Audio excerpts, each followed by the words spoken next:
العالمين والصلاة والسلام على سيد الأنبياء والمرسلين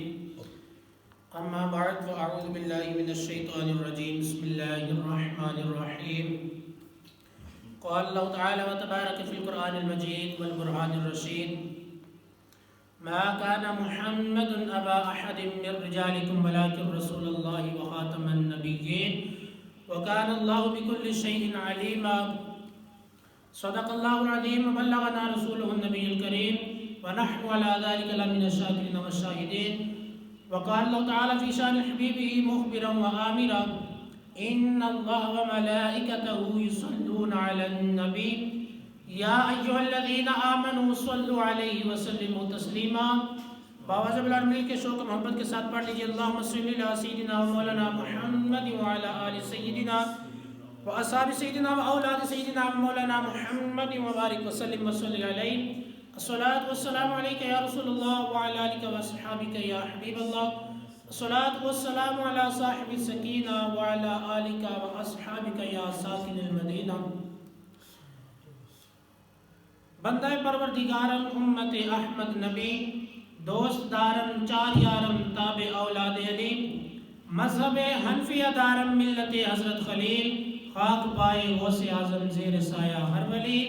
اور صدیق عکس حسن و جمال محمد است فاروق ذل جاہ و جلال محمد است عثمان ضیاء شمع کمال محمد است حیدر بہار باغ خصال محمد است اور اسلام ما اطاعت خلفاء راشدین اسلام ما اطاعت خلفاء راشدین امام محمد و آل محمد است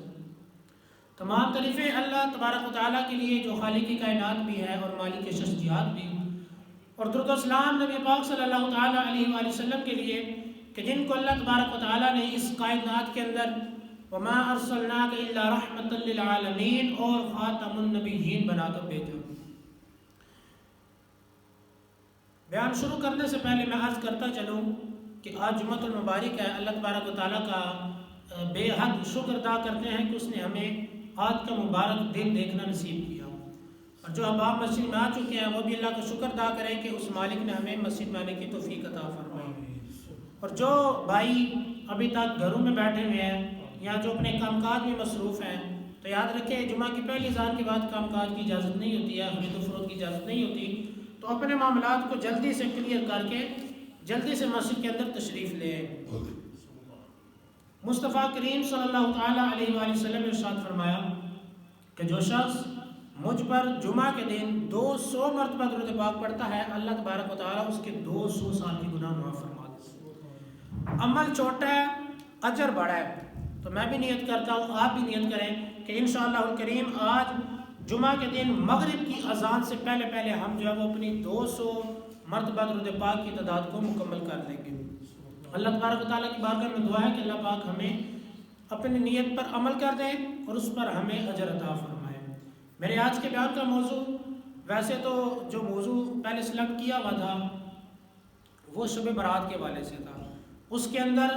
نماز سے ریلیٹڈ بھی کچھ نہ کچھ ہم نے سننا تھا، اس کے اندر ہم نے جو ہے توبہ اور استغفار سے ریلیٹڈ بھی سننا تھا، ہم نے درود پاک کے فضائل بھی سننے، ہم نے اپنی عملی زندگی کے حوالے سے بھی سننا تھا، کیونکہ شب برات آ رہی ہے، آپ کو پتہ ہے اتوار والے دن کے آگے جو رات آئے گی اتوار اور سمار کے درمیانی رات وہ جو ہے وہ شب برات والی رات ہوگی، اور اس رات کو بندے کے نام مال اللہ تبارک و تعالیٰ کی بارگاہ میں پیش کیے جاتے ہیں۔ تو اس رات کو بہت سارے لوگ خوش قسمت لوگ عبادت کرتے ہیں، راتوں کو نوافل پڑھتے ہیں، قرآن کی تلاوت کرتے ہیں، اللہ تبارک و تعالیٰ کا ذکر و اذکار کرتے ہیں، اس کی تسمیح و تحمید بیان کرتے ہیں، تو اسی سے ریلیٹڈ بیان کرنا تھا، لیکن ایک اچانک جو ہے وہ موضوع تبدیل کرنا پڑ گیا۔ چند دن قبل جو ہے وہ ہمارے ایک چیف جسٹس صاحب نے کچھ جو ہے وہ کارنامہ سر انجام دیا، تو اس وجہ سے جو ہے وہ اپنے موضوع کو چینج کرنا پڑا۔ کیونکہ عمل اپنی جگہ لیکن عقیدہ اپنی جگہ۔ آج انشاءاللہ ہم سنیں گے، میرے آج کے بیان کا جو موضوع ہے وہ ہے عقیدہ ختم نبوت صلی اللہ تعالیٰ علیہ وآلہ وسلم۔ یہ کتنا حساس مسئلہ ہے،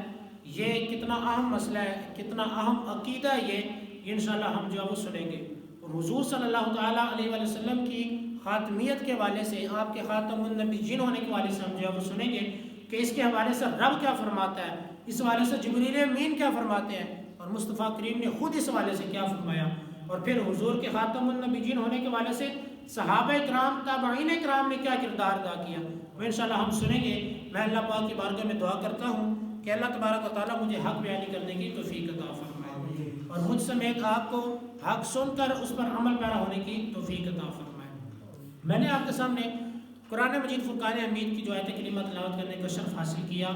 کہ اللہ تبارک و تعالیٰ نے ارشاد فرمایا ما کان محمد ابا احد من رجالکم ولکن رسول اللہ و خاتم النبیین وکان اللہ بکل شیء علیما۔ اللہ تبارک و تعالیٰ نے ارشاد فرمایا کہ محمد صلی اللہ تعالیٰ علیہ وسلم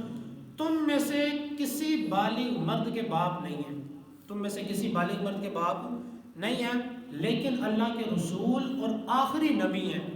وَقَانَ اللَّهُ بِكُلِّ شَيْءٍ عَلِيمًا، اور اللہ تبارک و تعالیٰ ہر چیز کا علم رکھتا ہے، اس کا علم ہر چیز کو محیط ہے۔ تو اللہ تبارک و تعالیٰ نے یہ صراحتاً ہمیں ارشاد فرما دیا، ہمیں بتا دیا کہ لوگوں حضور جو ہمارے محبوب ہے، جو ہمارے نبی ہیں، جناب احمد مجتبیٰ حضرت محمد مصطفیٰ کی جو ذات کریم ہے وہ خاتم النبیین ہے، کہ اللہ تبارک و تعالیٰ نے آپ کو خاتم النبیین بنا کر اس دنیا میں بھیجا۔ اور اس آیت کا شان نزول کچھ یہ بھی بیان کیا جاتا ہے کہ حضرت زید بن حارثہ رضی اللہ تعالیٰ عنہ کہ وہ جب حضور علیہ السلام کی غلامی میں آ گئے تو ایک مرتبہ ان کے والد، چچا اور بھائی ان کو لینے کے لیے آ گئے، تو جب وہ لینے کے لیے آئے تو انہوں نے جانے سے انکار کر دیا، تو حضور علیہ السلام نے ان کے والد، چچا اور بھائی سے کہا کہ اسامہ نے تو تمہارے اسامہ بن زید بن حارثہ کہ زید بن حارثہ نے تو تمہارے ساتھ جانے سے انکار کر دیا ہے، لیکن اگر تم گواہی دو کہ اللہ کے سوا کوئی معبود نہیں ہے، اس کے علاوہ کوئی عبادت کے لائق نہیں ہے، اور میں محمد اس کے نبیوں اور رسولوں میں سب سے آخری ہوں، اگر تم یہ گواہی دے دو تو میں زید کو تمہارے ساتھ بھیج دوں۔ تو یہ شان نزول بیان کیا جاتا ہے، اور یہ آیت کریمہ بالکل صریح الفاظ کے ساتھ ہمیں بتا رہی ہے کہ محمد صلی اللہ تعالیٰ علیہ وسلم آخری نبی ہیں۔ اور حضور علیہ السلام نے ارشاد فرمایا کہ قیامت سے پہلے پہلے میری امت کے اندر 30 کذاب آئیں گے، 30 کذاب آئیں گے، اور ان میں سے ہر کذاب یہ سمجھے گا کہ میں نبی ہوں، لیکن فرمایا کہ تم جان لو کہ میں نبی ہوں، میرے بعد کوئی نبی نہیں آئے گا۔ تو وہ آپ کو پتا ہے کہ مسلمہ کذاب آیا، اسود عینی آیا، اسود انسی آیا، ٹھیک ہے، اور اسی کے ساتھ ساتھ مرزا غلام احمد قادیانی آ گیا، اور قادیانی مرزا غلام احمد قادیانی اتنا بدبخت بندہ تھا، اتنا بدبخت بندہ تھا کہ اس نے صرف دعوے نبوت نہیں کیا، ٹھیک ہے، اس نے صرف نبوت کا دعویٰ نہیں کیا، اس نے صرف یہ نہیں کہا کہ میں اللہ کا نبی ہوں، بلکہ اس نے مصطفیٰ کریم کی ذات کے حوالے سے جو گستاخیاں اور بے ادبیاں کی ہیں، اس نے جو حضرت عیسیٰ کے حوالے سے بالخصوص اور ان کی والدہ اور ان کی دادیوں اور نانیوں کے حوالے سے جو بدزبانی کیا، وہ انتہائی جو ہے وہ گستاخی اور بے ادبی پر مبنی ہے، جس کو جب بندہ بیان کرتا ہے تو بندہ بڑا پریشان ہو جاتا ہے کہ یار یہ میں کیسے لفظ اپنی زبان سے جاری کر رہا ہوں، لیکن وقت ایسا آ گیا کہ ہم مجبور ہو گئے، ہمیں وہ الفاظ مجبوراً اپنی زبان سے جاری کرنے پڑتے ہیں۔ اب آپ دیکھیں کہ پاکستان کا آئین بھی ہے، یہ اللہ پاک کا شکر ہے، حضرت شاہ احمد نورانی صاحب رحمۃ اللہ تعالی علیہ اور ان کے ساتھ دیگر احباب عبدالستار سعیدی صاحب اور بھی احباب وہ سارے ملے، اور انہوں نے جو ہے وہ مل کر قادیانیوں کو پاکستان کے آئین میں یہ داخل کروایا کہ قادیانی کافر ہے، اور یہ جو ہے وہ اپنی عبادت گاہوں کو مسجد کا نام نہیں دے سکتے، قادیانی اپنے مذہب کو اسلام نہیں کہہ سکتے ہیں، یہ اپنی عبادت گاہوں کو مسجد کی طرز پر نہیں بنا سکتے، یہ مسجدوں کے میناروں کی طرح، مسجدوں کے گنبدوں کی طرح اپنی عبادت گاہوں کے مینار اور گنبد نہیں بنا سکتے، اور یہ نہ چھپ کے اپنے مذہب کی تبلیغ کر سکتے ہیں، نہ اعلانیہ کر سکتے ہیں۔ تو یہ جو ہے وہ آئین پاکستان کے مطابق ہے، آئین 295 بی اور 298 بی اور 298 سی، یہ ختم نبوت کے حوالے سے آئین ہے، اور اسی طرح 295 سی جو ہے وہ ناموس رسالت کے حوالے سے ہے، لیکن ہمارے مسلمان، سادہ مسلمان، ان کو وہ کہتے ہیں کہ ہمیں کسی چیز کا علم نہیں ہے، وہ کہتے ہیں کہ یار حضور کے بعد تو حضرت عیسیٰ نے آنا ہے، لیکن حضور آخری نبی کیسے ہوگے؟ ایک نبی کے بعد دوسرا نبی آ رہا ہے، تو پھر پہلے والا خاتم النبیین کیسے ہو سکتا ہے؟ لوگ کہتے ہیں کہ ہمیں یہ مسئلہ سمجھ نہیں آتا، ہمیں نہیں سمجھ آتا کہ حضور خاتم النبیین کیسے ہیں، حالانکہ 4 انبیاء بھی زندہ ہیں، قرب قیامت میں حضرت عیسیٰ نے بھی آنا ہے، لیکن اس کے باوجود آپ لوگ کہتے ہیں کہ حضور خاتم النبیین ہے، یہ ہمیں سمجھ نہیں آتا۔ تو میں کہتا ہوں کہ یار یہ بڑے افسوس کی بات ہے کہ آپ کو مسئلہ ختم نبوت تو سمجھ نہیں آتا ہے، لیکن آپ کو یہ ضرور پتہ چل جاتا ہے کہ مرغی نے جو انڈا دیا ہے اس میں کوئی سوراخ نہیں ہے، اس میں نہ ہوا اندر جا سکتی ہے نہ کوئی کیمرہ اندر جا سکتا ہے، لیکن آپ اس انڈے کو پکڑ کے ہلا کے بتا سکتے ہیں کہ یہ انڈا اندر سے خراب ہے کہ ٹھیک ہے۔ اتنی سمجھ تو ہے ہمیں، لیکن ہم کہتے ہیں کہ ہمیں مسئلہ ختم نبوت سمجھ نہیں آ رہا۔ یہ میں کہتا ہوں صرف اور صرف بدبختی ہے کہ ہم جن کے ساتھ دوستیاں یاریاں لگا رہے ہیں ہم نہیں دیکھ رہے کہ وہ عقیدہ اس کا کیسا ہے۔ یاد رکھیں عقیدہ، یہ علماء کرام بیان کرتے ہیں کہ عقیدہ یہ بیج کی مانند ہے کہ جب بندہ بیج لگاتا ہے اس کے بعد پھر وہ اس پر ہل وغیرہ چلاتا ہے، کیاریاں بناتا ہے، پانی لگاتا ہے، سارا کچھ کرتا ہے، پھر آخر میں جا کر وہ پھل دیتا ہے۔ تو لیکن کہا کہ یہ عقیدہ جو ہے یہ بیج کی مانند ہے، اگر بندہ زمین میں بیج نہ ڈالے،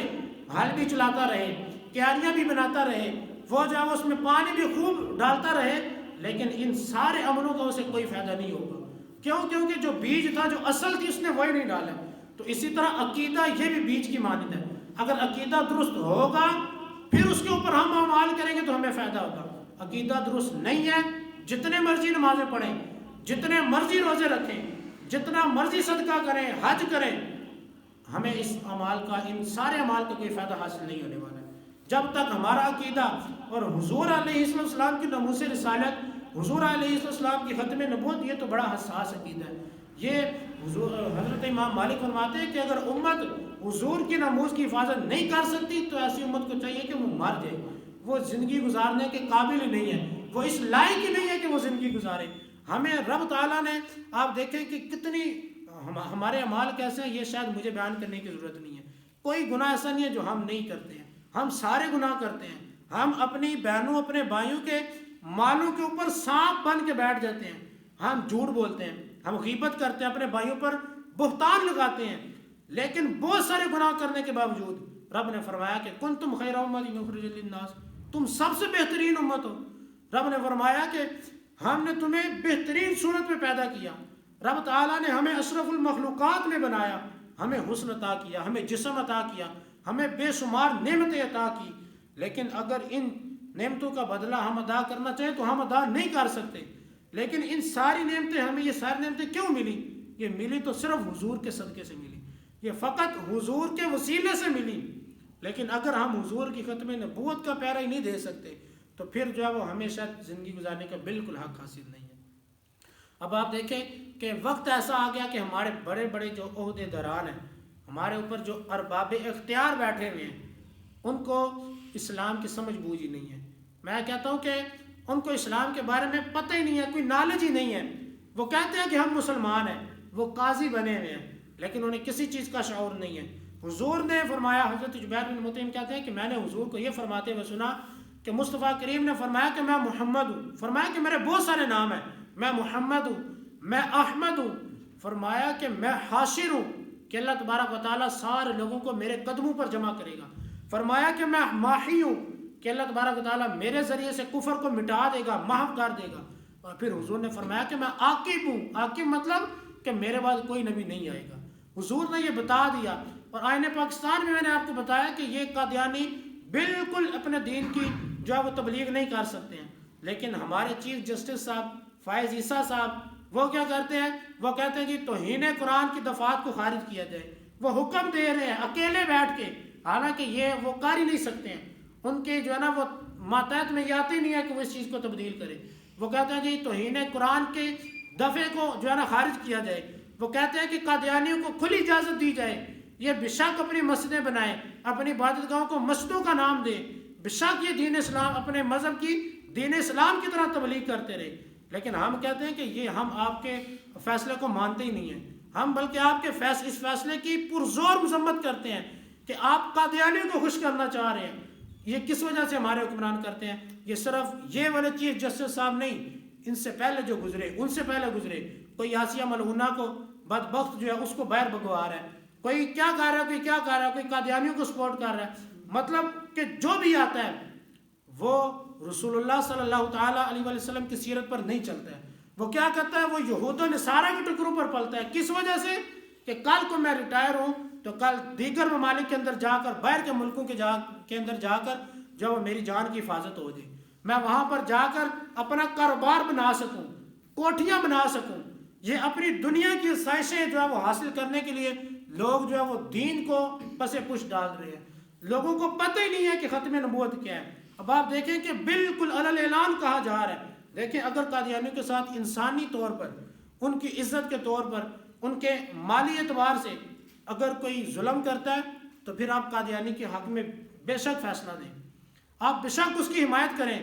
مسلمان کو بے شک آپ کہیں کہ تم نے غلط کیا ہے، تم نے اس کے ساتھ ظلم کیا، ہم کچھ بھی نہیں کہیں گے، لیکن بغیر کسی وجہ کہ آپ اگر ان کو اپنے مذہب کی ترویج کی اجازت دیں گے، اپنے مذہب کی تبلیغ کی اجازت دیں گے، تو پھر آپ ہمیں اپنا مد مقابل پائیں گے۔ کیوں؟ کیونکہ ہم رسول اللہ کے ٹکڑے کھانے والے ہیں۔ اور آپ کو پتا ہے کہ ایک کتا جو ہے نا، کتا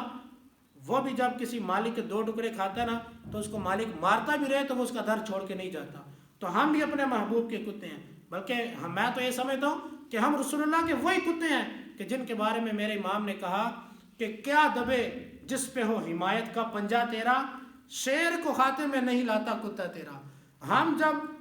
دیکھیں ہمارے پاس کوئی اختیار نہیں ہے، ہمارے اوپر اختیار والے بیٹھے ہوئے ہیں، ہم آج اگر کچھ کہتے ہیں نا تو پھر کیا ہوتا ہے، پھر یہ کہا جاتا ہے کہ یہ جو ہے وہ حکومت کے، یہ اقتدار کے خلاف نہیں کر رہے ہیں، پھر یہ کہا جاتا ہے کہ یہ توہین عدالت ہو گئی ہے۔ لیکن عدالت والوں کو یہ نہیں پتا کہ ہم جو کہہ رہے ہیں اس میں توہین رسالت ہو رہی ہے۔ وہ بالکل کھلم کھلا، مطلب نہ کوئی روک ٹوک والا نہ کچھ کہہ سکتا ہے، جو دل میں آیا وہ کر رہے ہیں۔ اب آپ دیکھیں کہ انہوں نے ووٹ کرائے، الیکشن کروائے، ہر بندہ سمجھتا کہ فیصلہ انہوں نے اپنی مرضی کے مطابق دیا، انہوں نے جو نتیجے ظاہر کیے وہ سارے اپنی مرضی کے مطابق کی۔ ہم نے کچھ بھی نہیں کہا، ہم نے اپنے جمعوں کے جو خطبے ہیں ان کے موضوع نہیں اس والے سے بنائے، ہم نے جمعے میں نہیں کوئی اس والے سے کیا بیان کیا کہ تم نے اپنے مطابق فیصلہ کیوں دیا، تم نے کیوں غلط کیا، کیونکہ ہم کہتے ہیں تم جو مرضی کرتے رہو، رب سب کچھ دیکھ رہا ہے۔ لیکن جب ہمارا حق کوئی چھینے گا نا ہم برداشت کر لیں گے۔ میں کہتا ہوں ہمیں کوئی گالی بھی دے گا نا، ہمیں کوئی برا بلا کہے گا، ہم برداشت کر لیں گے۔ بلکہ میرے پیر نے ہمیں یہ سکھایا کہ میرے پیر نے فرمایا کہ اگر کوئی مجھے قتل بھی کر دینا تو میرے مریدوں کی اجازت نہیں ہے کہ بدلہ لے، میں نے اسے پہلے سے ہی معاف کر دیا۔ ہماری تو ایسی جو ہے نا وہ ہمیں تعلیم دی گئی ہے، لیکن جب بات ناموس رسالت کی آئے گی، جب بات تحفظ ناموس رسالت کی آئے گی، جب بات ناموس ختم نبوت کی آئے گی، تو پھر ہم نہیں دیکھیں گے کہ سامنے والا بڑا ہے کہ چھوٹا ہے، پھر ہم اس کے عہدے کا خیال بھی نہیں کریں گے، پھر ہم اس کے منصب کا بھی خیال نہیں کریں گے۔ کیوں؟ کیونکہ حضور علیہ السلام نے صراحتاً ہمیں بتا دیا، رب نے بھی بتا دیا۔ بلکہ ایک موقع پر جبریل امین مصطفیٰ کریم کے پاس آئے اور آ کر کہنے لگے کہ حضور کا رب حضور کو سلام پیش کرتا ہے، کہ آپ کا رب آپ کو سلام پیش کرتا ہے۔ اور رب فرما رہا ہے کہ محبوب علی کا مرتبہ تمہارے نزدیک ویسے ہی ہے جیسے حضرت ہارون کا مرتبہ حضرت موسیٰ کے نزدیک ہے، لیکن تمہارے بعد کوئی نبی نہیں ہے۔ حضرت موسیٰ بھی نبی، حضرت ہارون بھی نبی، تو فرمایا کہ ہارون کا مرتبہ جس طرح حضرت موسیٰ کے نزدیک ہے اسی طرح حضرت علی کا مرتبہ آپ کے نزدیک بھی ویسے ہی ہے۔ لیکن کوئی یہ نہ سمجھے کہ حضرت موسیٰ کے بعد حضرت ہارون بھی نبی تھے تو مصطفیٰ کریم کے بعد حضرت علی بھی نبی نہیں، آگے خود ہی فرمایا کہ رب یہ بھی فرما رہا ہے کہ آپ کے بعد کوئی نبی نہیں ہے۔ بلکہ اب آپ دیکھیں کہ پہلے امتوں میں پتہ کیا ہوتا تھا کہ جس کو اللہ تبارک و تعالیٰ نبوت عطا فرماتا تھا نا، کئی نبیوں کا ایسا ہوا کہ ان کے بعد ان کی اولاد کو اللہ پاک نے نبوت عطا فرمائی، ان کے آگے جو بیٹے تھے وہ نبی بنے، لیکن رب تعالیٰ نے 4 بیٹیاں نبی پاک کو عطا فرمائی، 3 بیٹے عطا فرمائے، لیکن تینوں بیٹے حالت بچپن میں صغر کی حالت میں اس دنیا سے چلے گئے، اس دنیا سے کوچ کر گئے۔ حضرت ابراہیم کا انتقال سب سے آخر میں ہوا۔ تو میں یہاں پر آپ کو یہ چیز سمجھانا چاہوں گا کہ اب آپ دیکھیں کہ پہلی امتوں میں ایسا ہوتا تھا کہ جو نبی ہوتا تھا اس کے بیٹوں کو نبوت مل جاتی تھی، لیکن اللہ تبارک و تعالیٰ نے مصطفیٰ کریم کے بیٹوں کو بالغ ہونے سے پہلے دنیا سے اٹھا لیا، دنیا سے کوچ کروا دیا، دنیا سے رخصت کروا دیا، اور ہمیں بتا دیا کہ لوگوں سن لو، جب مصطفیٰ کریم کے بیٹے نبی نہیں ہو سکتے تو پھر کانا قادیانی بھی نبی نہیں ہو سکتا، پھر جو غلام احمد قادیانی ہے وہ نبی کیسے ہو سکتا ہے؟ وہ بشک جو مرضی کہتا رہے۔ تو ہمیں تو ان ساری احادیث اور آیات کریمہ سے پتہ چلتا ہے کہ حضور کے بعد کوئی نبی نہیں ہے، اور حضور نے فرمایا کہ لو کان ابراہیم حیا لکان نبیا، فرمایا کہ اگر میرا بیٹا ابراہیم زندہ ہوتا تو وہ نبی ہوتا. اور ایک اور موقع پر فرمایا کہ لو کان بعدی نبی لکان عمر، اگر میرے بعد کوئی نبی ہوتا تو وہ حضرت عمر ہوتے. تو کیا فرمایا؟ لیکن میرے بعد کوئی نبی نہیں آئے گا کہ مجھ کے اوپر جو ہے نا وہ نبوت کا دروازہ بند ہو چکے ہیں. بلکہ مصطفیٰ کریم نے ایک بڑی پیاری مثال کے ساتھ ہمیں سمجھا دیا. دیکھیں کہ بہت ساری چیزیں ایسی ہوتی ہیں نا وہ بندے کو سمجھ نہیں آتی ہیں، وہ جب کوئی مثال بیان کی جائے پھر سمجھ میں آتی ہیں. تو مصطفیٰ کریم نے ہمارے اوپر احسان کیا، ہمیں مثال سے بھی ختم نبوت کو سمجھا دیا. فرمایا کہ میری اور مجھ سے پہلے انبیاء کی مثال اس شخص کی طرح ہے کہ جو ایک مکان بنائے، بڑا پیارا کامل اور خوبصورت حسین مکان بنائے، لیکن اس میں ایک اینٹ کی جگہ خالی ہو. لوگ اس کے گھر کے گرد گھومیں اور تعریفیں کریں کہ یار کیا عالیشان مکان ہے، کیا خوبصورت گھر ہے، لیکن ایک اینٹ کم ہے. اگر یہ بھی لگ جائے نا تو حضور نے فرمایا کہ وہ جو ایک اینٹ کم تھی نا وہ اینٹ میں ہوں، میں نے اس اینٹ کو پورا کر دیا. اب مکان مکمل ہو گیا. اسی طرح نبوت کا دروازہ بھی بند ہو گیا، اب اور جگہ ہی نہیں ہے کہ کوئی نبی آئے.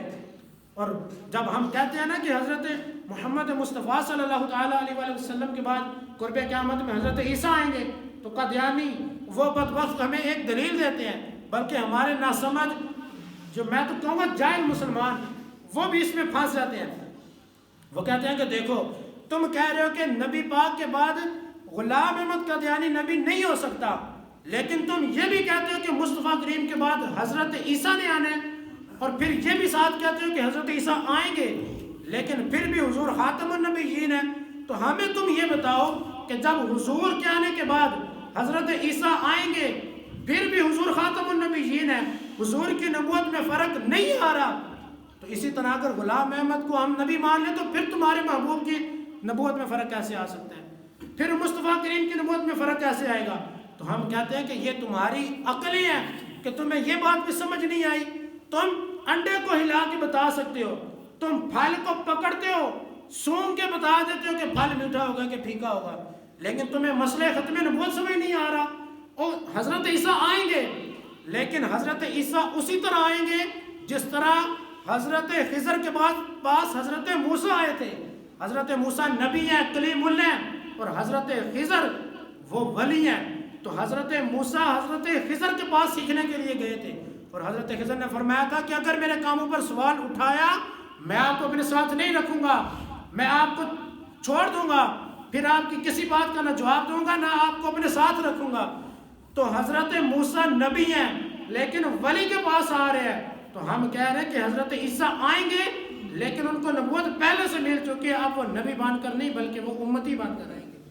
اب وہ آئیں گے لیکن بطور امتی آئیں گے، اور آئیں گے اور تعلیم اور تبلیغ اور ترویج کس کی کریں گے؟ وہ ہمارے نبی کی دین کی کریں گے، اپنے دین کی نہیں کریں گے. کیوں؟ کیونکہ جتنے بھی انبیاء کو نبوت ملی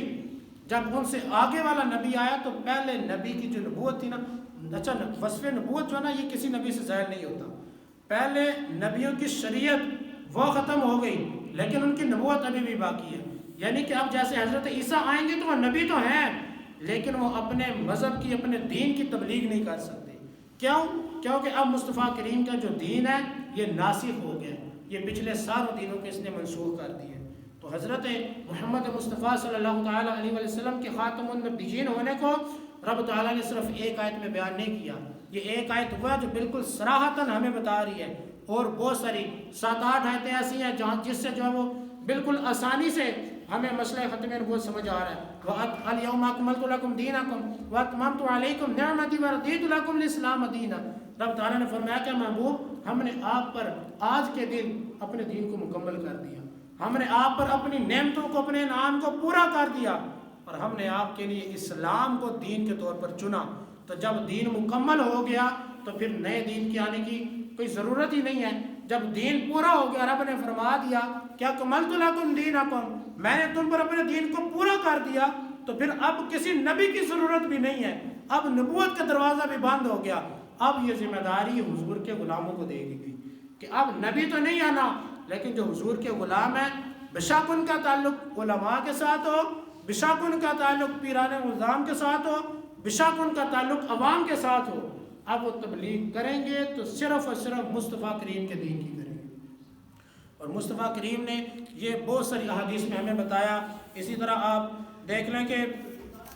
مصطفیٰ کریم صلی اللہ تعالیٰ علیہ وآلہ وسلم نے ارشاد فرمایا کہ لا تقوم الساعة حتى يخرج 30 كذابا منهم مسیلمہ والانسا والمختار۔ حضور نے فرمایا کہ قرب قیامت کی ایک یہ بھی علامت ہے، قیامت آنے سے پہلے ایک یہ بھی چیز ظاہر ہوگی، قیامت کی نشانی حضور نے بتائی، فرمایا کہ میری امت میں 30 کذاب جو ہے وہ نکلیں گے جو اپنے آپ کو نبی کہیں گے۔ فرمایا کہ ان میں مسیلمہ کذاب بھی ہے، اس میں اسود انسی بھی ہے، اور اس میں مختار سکوی بھی ہے۔ مختار سکوی ایسا بندہ ہے، شروع میں اس نے بہت اچھا کام کیا، اس نے حضرت امام حسین کے دشمنوں کو چن چن کے مارا، لیکن بدبختی غالب آ گئی، بعد میں آ کے نبوت کا دعویٰ کر بیٹھا۔ اور اسی طرح مسیلمہ کذاب، میں آپ کو بتاؤں کہ نبی پاک صلی اللہ تعالیٰ علیہ وآلہ وسلم کی ظاہری مثال کے بعد حضرت ابوبکر صدیق نے ایک قانون بنایا۔ آپ نے فرمایا کہ بدری صحابہ کرام کسی جنگ میں نہیں جائیں گے۔ اسلام کو اللہ پاک نے پاور دے دیا ہے، ہمارے اندر اتنی طاقت ہے کہ ہم ہر ظالم کا مقابلہ کر سکتے ہیں، اس لیے فرمایا کہ جو بدری صحابہ کرام ہیں وہ جنگ میں نہیں جائیں گے۔ کیوں؟ کیونکہ یہ ہمارے لیے مصطفیٰ کریم کی نشانی ہے، اس لیے یہ جنگ میں نہیں جائیں گے۔ لیکن جب مسیلمہ کذاب نے سر اٹھایا اور اس نے فتنے کو عروج بخشنے کی کوشش کی، تو پھر حضرت ابوبکر صدیق نے جو خود قانون بنایا تھا، آپ نے کہا کہ بدری ہو یا غیر بدری، سارے بندے مسیلمہ کذاب کے خلاف جنگ میں جائیں گے، اور 1200 صحابہ کرام جو ہے وہ اس میں شہید ہوئے۔ آپ دیکھیں کہ رسول اللہ کے دور کے اندر تقریباً 74 جنگیں ہوئی تھی، 27 غزوے تھے ان میں جس میں نبی پاک نے خود شرکت کی، باقی جو 47 تھے وہ صحابہ کرام نے جنگیں لڑی، تو کل ان کی مجموعی تعداد بنتی ہے 74، اور 74 جنگوں میں ٹوٹل جو مسلمانوں کی شہادتیں ہوئی ہیں وہ 259 ہیں۔ 259 ایکم 70، 259 74 جنگوں میں شہادتیں ہوئی ہیں۔ لیکن یہ جنگ یمامہ ایک جنگ کے اندر جو مسیلمہ کذاب کے خلاف لڑی گئی، اس میں 1200 صحابہ کرام شہید ہو گئے، اور اس میں بدری صحابیوں نے بھی شرکت کی، اس میں جو نبینا صحابی تھے انہوں نے بھی شرکت کی، سارے صحابہ کرام اس میں چلے گئے۔ فرمایا ایک بندے نے کہا کہ حضور آپ نے خود ہی قانون بنایا تھا کہ بدری صحابہ جنگ میں نہیں جائیں گے، یہ رسول اللہ کی نشانی ہے، اب آپ اپنا بنایا ہوا قانون توڑ رہے ہیں۔ تو حضرت ابوبکر صدیق نے فرمایا کہ میں نے بے شک بنایا تھا قانون، میں نے یہ بھی کہا تھا کہ یہ مصطفیٰ کریم کی نشانیاں ہیں، ابھی بھی یہی کہتا ہوں کہ یہ مصطفیٰ کریم کی نشانیاں ہیں، لیکن مصطفیٰ کریم کی سب سے بڑی نشانی ختم نبوت ہے، ختم نبوت کے خلاف یہ بھی جائیں گے۔ اور اسی طرح تابعین کے اندر بھی ایک بزرگ ہے حضرت ابو مسلم، جب یمن کے اندر اسود انسی نے یہ دعویٰ کیا کہ میں بھی نبی ہوں، تو حضرت ابو مسلم نے اس کے جو ہے نا وہ مخالفت کی، تو اس نے کیا کیا، حضرت ابو مسلم کو گرفتار کر دیا اور آپ کو جیل میں ڈال دیا۔ پھر اس نے پوچھا اتشہد انی رسول اللہ، کیا ابو مسلم کیا تم گواہی دیتے ہو کہ میں اللہ کا رسول ہوں؟ انہوں نے یہ نہیں کہا کہ یار یہاں پر تو میں پھنس گیا ہوں، ہم جو ہے نا وہ اسلام ہمیں یہ بھی اجازت دیتا ہے کہ اپنی جان بچانے کے لیے جھوٹ بول دو، اپنی جان بچانے کے لیے اگر کفر بھی کرنا پڑے تو موقع مناسبت دے کے کفر بھی کر دو، ہمیں اسلام نے اجازت دی ہے۔ لیکن انہوں نے کہا کہ نہیں، مجھے تیری بات سنائی نہیں دیتی ہے۔ اس نے پھر کہا اتشہد انی رسول اللہ، کہ تم گواہی دیتے ہو کہ میں اللہ کا رسول ہوں؟ حضرت ابو مسلم نے کہا کہ میں نے تجھے کہا نہیں ہے کہ مجھے تیری بات نہیں سمجھ آ رہی۔ اس نے کہا اتشہد ان محمد رسول اللہ، کیا تم یہ گواہی دیتے ہو کہ محمد اللہ کے رسول ہیں؟ تو آپ نے کہا کہ ہاں میں گواہی دیتا ہوں کہ محمد اللہ کے رسول ہے۔ اس نے پھر دوسری مرتبہ پوچھا، تیسری مرتبہ پوچھا، آپ نے کہا کہ میں سینہ تان کے کہتا ہوں کہ محمد اللہ کے رسول ہے۔ تو اس نے کہا کہ کیسا بندہ ہے کہ اپنے نبی کی جو ہے نا وہ شہادت، اپنے نبی کی رسالت کی شہادت کھل کے دے رہا ہے، اور جب میں کہتا ہوں تو پھر کہتا ہے جی مجھے سنائی نہیں دے رہا۔ اس نے جو ہے وہ کہا کہ ان کو آگ کے اندر ڈالا جائے گا۔ آگ کے ہاتھ پاؤں باندھے جا رہے تھے، آگ جلائی تھی، جب آگ تیز ہو گئی تو حضرت ابو مسلم سے کہنے لگا کہ تمہارا آخری وقت آ گیا ہے، کیا تم کچھ چاہتے ہو اس ٹائم تمہاری کوئی آخری خواہش ہے تو بتا دو، میں پوری کر دوں گا۔ آپ نے کہا کہ میری کوئی چاہت نہیں ہے تجھ سے، میں یہی کہتا ہوں کہ تو مجھے آگ میں پھینکنے لگا نا، تو پیچھے ہو جا، میں خود چل کے آگ میں جاؤں گا۔ اور آپ خود چل کے آگ میں گئے، تھوڑی دیر کے بعد صحیح سلامت واپس آ گئے، اور پھر واپس آپ مدینے میں گئے کہ میں حضور کی بارگاہ میں جاؤں۔ تو وہاں پہنچے تو پتہ چلا کہ حضور صلی اللہ تعالیٰ علیہ وسلم کا ظاہری وصال ہو چکا ہے۔ حضرت عمر فاروق آئے اور حضرت عمر فاروق نے اپنی فراست سے دیکھ لیا، پہچان لیا کہ یہ جو بندہ نا یہ ناموس رسالت ختم نبوت کا پہرا دے کر آ رہا ہے۔ آپ نے کہا وہ ہے نا کہ اتقوا فراست المؤمن المؤمن ینظر بنور اللہ، کہ مومن کی فراست سے بچو کہ یہ اللہ کے نور سے دیکھتا ہے۔ تو حضرت عمر فاروق نے دیکھ لیا کہ یہ ختم نبوت پر پہرا دے کے آ رہے ہیں۔ تو آپ نے ان سے پوچھا کیا تم اس شخص کو جانتے ہو کہ جن کو ختم نبوت پر پہرا دینے کی وجہ سے آگ میں ڈالا گیا؟ تو وہ مسکرائے اور کہا کہ ہاں وہ شخص میں ہی ہوں، میں جانتا نہیں، میں خود ہوں وہ شخص، اللہ نے یہ شان مجھے عطا فرمائی ہے۔ حضرت عمر فاروق بڑے خوش ہوئے، آپ نے بڑی تعظیم کی، ان کی توقیر تکریم کی، پھر آپ انہیں لے کر جو ہے وہ تاجدار صداقت حضرت ابوبکر صدیق کی بارگاہ میں لے گئے۔ حضرت ابوبکر صدیق نے ان کی بڑی تعظیم کی اور پھر اپنے اور عمر فاروق کے درمیان بٹھایا۔ دائیں سائڈ پہ صدیق اکبر بیٹھے ہوئے ہیں، بائیں سائڈ پہ عمر فاروق بیٹھے ہوئے ہیں، اور آپ جو ہے وہ ان کی تعظیم کر رہے ہیں۔ تو پھر وہ کہنے لگے، حضرت ابو مسلم کہنے لگے کہ اے ابوبکر صدیق، اب رسول اللہ صلی اللہ تعالیٰ علیہ وسلم کا ظاہری وصال ہو چکا ہے، لیکن آپ رسول اللہ کے خلیفہ ہیں، آپ میرے لیے جو ہے نا بخشش کی مغفرت کی دعا کریں۔ تو حضرت ابوبکر صدیق جو کہ صحابی ہیں، افضل البشر بعد الانبیاء ہیں، افضل البشر بعد الرسل ہیں، تمام مخلوق میں انبیاء رسولوں کے بعد سب سے افضل ہے، وہ کہنے لگے کہ لا، میں آج آپ کے لیے دعا نہیں کروں گا، بل انت حق، بلکہ آپ اس چیز کا زیادہ حق رکھتے ہیں کہ آپ میرے لیے دعا کریں۔ کیوں کہا؟ بلکہ مجدد الفسانی رحمۃ اللہ تعالی نے لکھا کہ جو خیر التابعین ہے، جو تابعین میں سب سے افضل درجے پر ہے، حضرت ویس کرنی، وہ بھی جو ہے وہ صحابہ کرام میں سے وہ صحابی جنہوں نے زندگی میں ایک مرتبہ رسول اللہ کے چہرے کو دیکھا، ان کے درجات میں سے ایک درجے کو بھی نہیں پہنچ سکتے۔ اب آپ دیکھیں کہ صدیق اکبر صحابہ میں بھی سب سے افضل ہے، اور جو سامنے بیٹھے ہوئے ابو مسلم وہ تابعی ہیں، لیکن صحابی تابعی کو کہہ رہے کہ میرے لیے دعا کرو۔ کیونکہ فرمایا کہ اس کی وجہ یہ ہے، خود ہی بیان کی، کہا کہ میں اس وجہ سے خوشی منا رہا ہوں کہ میرے محبوب کی امت میں اللہ تبارک و تعالیٰ نے ایسا شخص پیدا کیا ہے کہ جو آگ کے اندر جا کر بالکل ویسے باہر آ گیا ہے جیسا کہ حضرت ابراہیم آگ میں جا کر واپس آ گئے تھے۔ حضرت ابراہیم کو آگ میں ڈالا گیا تو آگ ان پر ٹھنڈی ہو گئی، تو اسی طرح حضرت ابو مسلم کو آگ میں جب ڈالا گیا تو وہ بھی صحیح سالم واپس آ گئے۔ اور ہم کہتے ہیں کہ عقیدہ ختم نبوت یہ بہت حساس مسئلہ ہے، اس میں بلکہ آپ یہاں سے اس کا اندازہ لگائیں،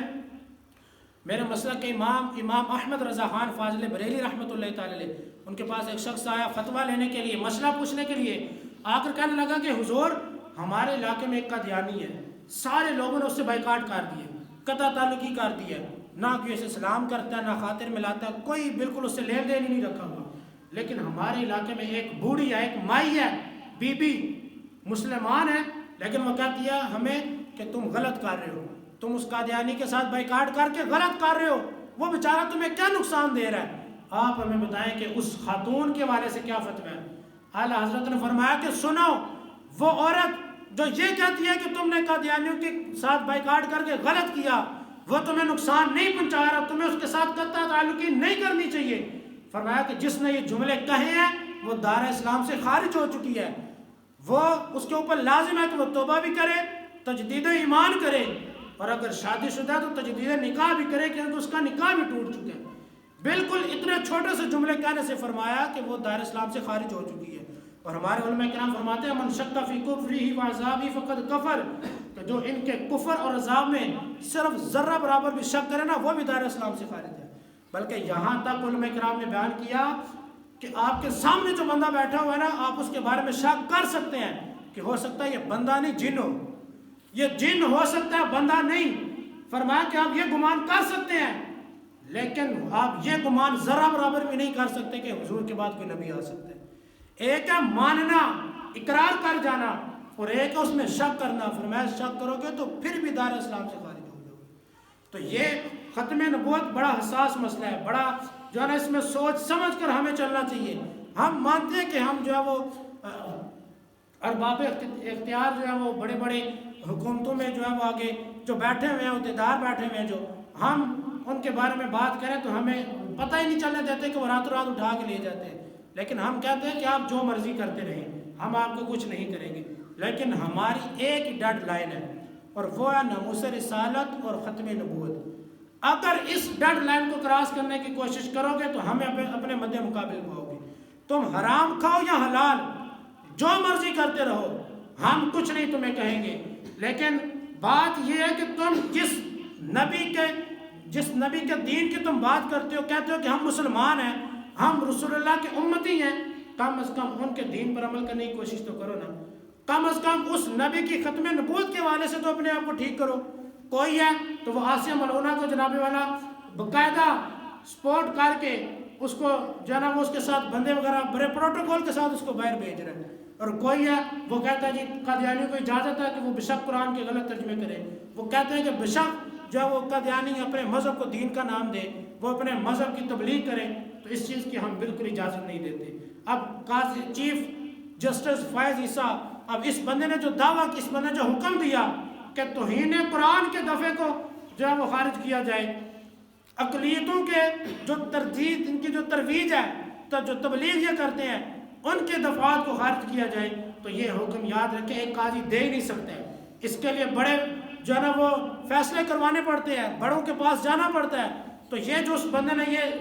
حکم دیا نا، اس وجہ سے ایک تو بات یہ ہے کہ اس نے قادیانیوں کی حمایت کر دیا ہے، ڈیڈ لائن کو کراس کیا ہے، لیکن اس کے ساتھ یہ بھی ہے کہ جو اس کا منصب جو عہدہ ہے نا، وہ اپنے عہدے سے بھی نااہل ہو چکے ہیں، اس نے اپنے عہدے سے بھی جو ہے وہ ناانصافی کی ہے، اس نے امت مسلمہ کے ساتھ یہ ظلم کیا ہے، یہ سارے جو ہے نا امت مسلمہ کے دلوں کو اس نے ٹھیس پہنچائی ہے، دلوں کو جو ہے اس نے چکنا چور کر دیا ہے۔ تو ہم کہتے ہیں کہ آپ جو مرضی کرتے رہو،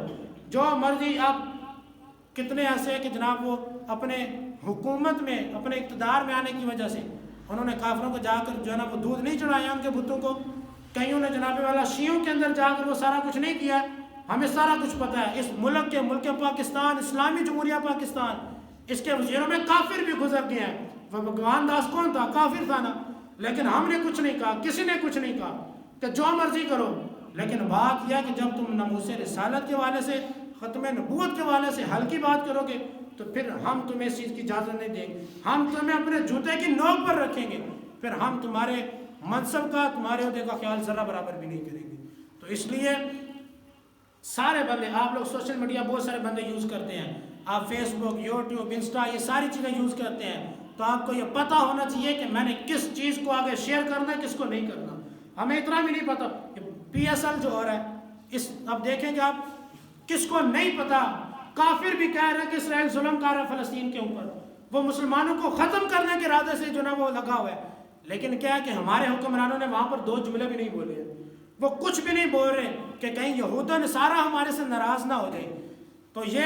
بالکل نہیں بولتے ہیں۔ لیکن پی ایس ایل جو ہو رہا ہے، انہوں نے کیا کیا کہ وہ برانڈ جو اسرائیل کے ہیں، جو اسرائیل کو سپورٹ کر رہے ہیں، وہ جناب والا ان برانڈڈ کے جو ہے وہ چھاپے، ان کے لوگو وہ جو ہے اپنی وردیوں پر بنا کر، تو چلو جی، کس وجہ سے کہ یہ ہمیں جو ہے نا وہ اس پر ہمیں کچھ نہ کچھ ملے گا۔ تو اس لیے اس چیزوں کو مد نظر رکھیں، ہم نے کس کو سپورٹ کرنا ہے اور ہم نے کس کی تردید کرنا ہے، یہ ہمیں پتہ ہونا چاہیے۔ میں بڑی سادہ سی مثال اکثر دیتا ہوں کہ ہمیں دنیا کے سارے معاملات پتہ چل جاتے ہیں، لیکن جب دین کی باری آتی ہے نا، ہمیں وہاں پر پتہ نہیں چلتا، ہمیں یہ نہیں پتہ چلتا کہ یہ جو بندہ کہہ رہا ہے کہ میں مولوی ہوں، میں عالم ہوں، میں پیر ہوں، یہ صحیح بھی ہے کہ نہیں ہے، ہمیں نہیں پتہ چلتا۔ لیکن ہم دنیا کے معاملات میں ہمیں سارا کچھ پتہ ہے کہ میں نے کاروبار کرنا ہے تو میں نے مشورہ کس سے لینا ہے، ہمیں پتہ ہے کہ میں نے اپنے بچے کی شادی کرنی ہے تو مشورہ کس سے لینا ہے، ہم اپنے دنیاوی معاملات کے والے سے مشورہ کس سے لینا ہے یہ ہمیں بہترین پتہ ہوتا ہے، بلکہ ہم خود مشورے دینے والے ہوتے ہیں۔ لیکن جب باری دین کی آتی ہے تو ہم کہتے ہیں یار ٹھیک ہے، وہ بھی ٹھیک ہے تو آپ بھی ٹھیک، اپنی جگہ وہ بھی ٹھیک ہے، بھائی سارے ٹھیک ہیں تو پھر غلط کون ہے؟ حضور نے فرمایا کہ میری امت میں 73 فرقے ہوں گے، 72 دوزخی، صرف ایک جنتی ہے۔ لیکن ہمارے سادہ مسلمان کے کہتے ہیں یار میرا کسی فرقے سے کوئی تعلق نہیں ہے۔ بھائی حضور نے فرمایا 73 فرقے ہوں گے، تو تم فرقوں سے نکل کر کیسے کہہ سکتے ہو کہ میرا کوئی فرقے نہیں ہے؟ کسی نہ کسی فرقے میں پھر اس طرح پھر آگے چلتے ہیں تو آگے جا کے کہ وہ پھر کفر کر جاتے ہیں، کہتے ہیں کہ یار ہمارا کوئی دین مذہب نہیں ہے، ہم صرف انسانیت کو مانتے ہیں۔ ہم صرف انسانیت کو مانتے ہیں تو دین کے حوالے سے ہمیں پتہ نہیں چلتا ہے، لیکن دنیاوی معاملات کے حوالے سے ہم بڑے تیز ہوتے ہیں. ہمیں پتہ ہے کہ ہم نے مکان کیسے بنانا ہے، ہم نے کاروبار کیسے کرنا ہے، ہمیں سارا کچھ پتہ ہے. ہم جو ہے وہ اپنی زمینیں کیا، ہم اپنے بہن بھائیوں کی زمینیں دبا لیتے ہیں، اور ہمیں یہ بھی پتہ ہے کہ میں زمین دباؤں گا تو یہ کیس کرے گا، پھر میں نے اپنا دفاع کیسے کرنا ہے، میں نے کون سا وکیل کرنا ہے، میں نے کیا کیا کرنا ہے، یہ سارا کچھ ہمیں پتہ ہے. لیکن ہمیں یہ نہیں پتا کہ میں نے دوست بنانا تو کس کو بنانا ہے، ہم نے عہدے کے لیے چننا ہے تو کس بندے کو چننا ہے. ہم صرف اپنی جو ہے وہ دنیا معاملات میں لگے ہوئے. تو اس لیے آپ لوگ بھی اس حوالے سے لازمی کچھ نہ کچھ کام کریں کہ ختم نبوت کے حوالے سے اگر ہم آج کچھ بھی نہ کر سکیں تو کل ہم جواب دہ ہوں گے، کل ہمیں شرمندگی ہوگی رسول اللہ کے سامنے. تو بہتر ہے کہ آج ہی ختم نبوت کے حوالے سے کچھ نہ کچھ لازمی کر دیں. آپ دیکھیں کہ یہ حکمران ہمارے ایک چھوٹا سا روڈ، ایک گلی بنا دیتے ہیں نا، تو کتنے سالوں تک اس گلی میں اس روڈ پر بورڈ لگا رہتا ہے جی فلاں نے اتنی لاگت لگائی ہے، اتنا خرچہ کر کے روڈ بنایا. لیکن بھٹو نے جب قادیانیوں کو کافر قرار دینے کے لیے سائن کیے تھے تو اس پیپل پارٹی والے اب یہ کریڈٹ کیوں نہیں لیتے ہیں؟ وہ کیوں نہیں کہتے کہ بھائی ہم وہ لوگ ہیں جنہوں نے قادیانیوں کو کافر قرار دیا؟ کیوں؟ ایک ہی وجہ ہے کہ اگر آج قادیانیوں کے خلاف وہ کچھ بولیں گے نا تو ان کے جو یہود و نصارہ جن کا ٹکڑوں پر پال رہے ہیں وہ ناراض ہو جائیں گے. یہ ایک جگہ پر ہوا تھا، ان کا عیسائیوں کا کوئی ان کا چرچ یا کوئی جل گیا تھا، کوئی ایک دیوار جلی تھی، ہمارے بڑے بڑے عہدے والے وہاں چلے گئے تھے، جی یہ غلط کیا ہے، یہ ظلم ہوا ہے، یہ بڑا کچھ ہو گیا ہے. لیکن فلسطین کے اندر کیا کچھ ہو رہا ہے، کسی کے جو ہے نا منہ سے دو جملے نہیں نکل پا رہے، ہم جو ہے وہ کچھ بول ہی نہیں پا رہے. تو یہ جو بم ایٹمی بنائے طاقتیں یہ کہاں پر ہم نے استعمال کرنی ہے؟ اگر امت مسلمہ کے جو ہے نا وہ ملکوں کے اوپر قبضے ہو رہے ہیں، ان کے اوپر میزائل داغے جا رہے ہیں، بلکہ اسرائیل تو یہ ارادہ رکھتا ہے کہ فلسطینی مسلمانوں کو ختم کر دیا جائے. وہ کہتے ہیں جب تک ان کو ختم نہیں کریں گے ہم رکیں گے ہی نہیں. لیکن پھر ہمارے حکمران کیوں نہیں بول رہے ہیں؟ کیا یہ میزائل، یہ طاقتیں یہ صرف دکھانے کے لیے ہی ہیں؟ یہ صرف یہی بتانے کے لیے بھائی ہم ایٹمی طاقت ہے؟ یہ اسی لیے تھی کہ تاکہ مسلمانوں کا دفاع کیا جائے. اگر کوئی کفر مسلمانوں کے خلاف اٹھتا ہے تو ہم اس کا ساتھ دے کے کفر کو بتائیں کہ اس ملک کو اکیلا نہ سمجھنا، ساری امت مسلمہ اکٹھی ہونی چاہیے تھی. لیکن ہر بندہ، ہر ملک والا، وزیر اعظم ہو یا صدر ہو، کوئی بھی ہو، وہ صرف یہ دیکھ رہا ہے کہ میری کرسی کہیں سے میرے نیچے سے نکل نہ جائے. اس کو اپنے عہدے کی فکر ہے، اس کو یہ پتہ ہے کہ کل کو میں نے ریٹائر ہونا ہے تو میں نے یہاں پاکستان میں نہیں رہنا ہے، کیونکہ ان کے سارے معاملات غیر ممالک میں ہیں. تو وہ اس لیے نہیں بولتے کہ کل کو ہم باہر جائیں گے تو ہمارے لیے مشکل نہ بنے. اپنی آسانیوں کے لیے، اپنے کاروبار، اپنی کوٹھیوں کے لیے وہ جو ہے وہ ناموس رسالت کے ساتھ غداری کر رہے ہیں. تو اس لیے ایسے لوگوں کے خلاف آپ لوگ بھی آواز اٹھائیں. اگر کوئی ایسا احتجاج کا موقع ملتا ہے جو ناموس رسالت کے لیے ہو، اس میں لازمی شرکت کیا کریں. ہم جو ہے نا ہمارے پاس اتنی طاقت نہیں ہے کہ ہم جو ہے ان کو اٹھا کے باہر کریں، لیکن اگر اتنی طاقت ہوتی تو ہم ان کا سر قلم کرنے سے بھی پیچھے نہ ہٹتے. لیکن بات یہ ہے کہ احتجاج کرنا ہمارا حق ہے، جو ہم کر سکتے ہیں وہ ہمیں کرنا چاہیے. اگر آج ہم نہ نکلے، اگر آج ہم کچھ نہ کر سکے، اگر آج ہم دو جملے نہ بول سکے تو پھر رسول اللہ کے سامنے ہمیں جواب دینا ہوگا. تو رسول اللہ صلی اللہ تعالیٰ علیہ وسلم نے تو ان کے نواسے نے کربلا کے اندر جا کر جنگ کی اور لوگوں کو بتایا کیا لوگوں جب تک یہ حکومت کرتے ہیں ہم انہیں کچھ نہیں کہتے، لیکن جب یہ مصطفیٰ کریم کی شریعت کو پامال کرتے ہیں تو پھر ہمیں یہ اپنے مد مقابل پائیں گے. تو ہم اسی حسین کے ماننے والے ہیں، ہم اسی حسین کے نعرے لگانے والے ہیں. تو ہم بھی یہی کہتے ہیں کہ یہ جو حکمران ہیں، جو ارباب اختیار ہیں، صاحب اختیار ہیں، یہ جو مرضی کرتے رہیں، سور کھاتے ہیں، شرابے، ہمیں پتہ ہے یہ کیا کچھ کرتے ہیں، لیکن ہم ان کو کچھ بھی نہیں کہتے. کیوں؟ ہم کہتے ہیں جو مرضی کرتے ہو، لیکن جب تم ہماری ڈیڈ لائن کراس کرو گے تو پھر ہم نہیں چپ رہیں گے، پھر ہمیں مجبوراً بولنا پڑے گا. پھر ہمیں عقیدے کے بچاؤ کے لیے اگر ہمیں اپنے اعمال کو بھی چھوڑنا پڑا تو ہم وہاں سے بھی جو ہے تھوڑا سا پیچھے ہٹ جائیں گے. لیکن بات یہی ہے کہ اگر ہم عقیدے میں ڈاما ڈول ہو گئے، اگر ہم عقیدے میں جو ہے وہ نہ سنبھل سکے تو پھر ہمارے اعمال ہمیں اس چیز کا بالکل ذرا برابر بھی فائدہ نہیں پہنچائیں گے. اللہ تبارک تعالیٰ کی بارگاہ میں دعا ہے کہ جو کچھ سنا اسے یاد رکھنے،